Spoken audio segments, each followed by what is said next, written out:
madam! Welcome back again to my YouTube channel.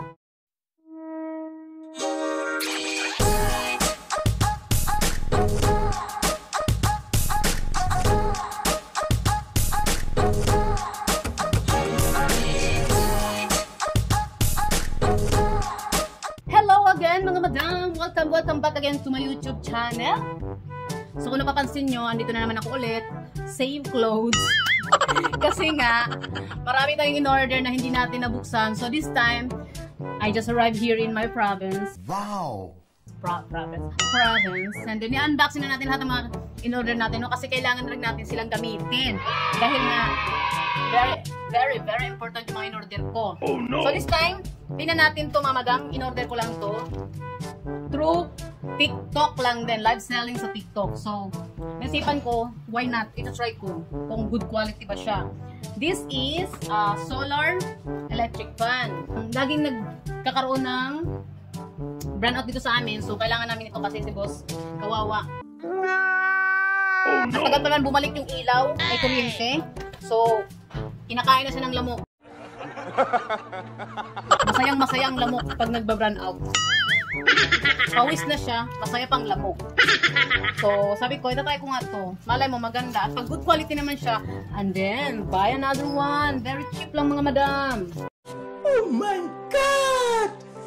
Wow! Cheap kasi meron kang pera, sabi gano'n. Cheap lang talaga.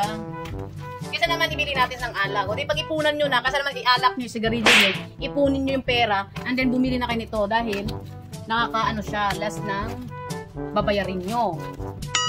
Wala namang masama bumili ng mga bagay-bagay na talagang kailangan nyo sa pang-araw-araw. Like unan, kailangan talaga nito ng magandang at comfortable na unan. So ito, binili ko rin electric fan para kay boss. Dahil nga, kawawa talaga siya mga madam. Talagang nakita ko na siya ng how many times nag-suffer ng walang kuryente. Nakakaawa. Dahil malamok na, sobrang init pa. Oh no! So, hindi ko na kaya. Char! Sana all. Sana mga ganyan, no? Pero siya, natitiis niya ako. Charot, humuhugot naman siya. So, ang ganda ng ano niya, packaging yung mga madam. Talagang safe na safe. So, talagang alam mong hindi siya madadamage. So, ayun na nga. Ito na siya mga madam. I'm so excited! Ito yung paa. Yan, pwede rin ko siya isaksak mga madam. And then, diba charge ba? Charge. Ayun, no? Ayun siya. Wow! Yung paa. Ito yung ano niya, oh. Nakikita niyo yan? Yan. Ito naman yung kanyang solar. Oh my God!